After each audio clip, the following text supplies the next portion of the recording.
ए supply minister बहुत बड़ बड़ कथा कहते बर्तमान गहम आसिक बोले गहम कहीदे मंत्री की काली आसो एमती जा बहुत डेरी आइले से मैंने रखिए को जगह नहीं आंकर जेतु चाउल ओडिशा रे एपरी भाव में चाउल अच्छी गोदाम आंकर खाली नहीं एवं गला गला ऋतुर चाउल वर्तमान मिलियन पाखे रहा मैंने उठे ना वर्तमान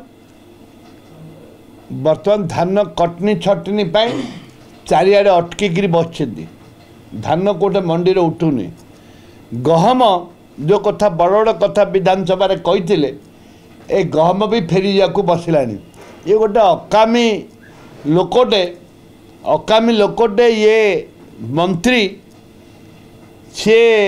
वास्तव क्षेत्र में कहवा गले याकर कार्यकलाप ठीक लगुनि एवं चाषी मरवा को बसिले।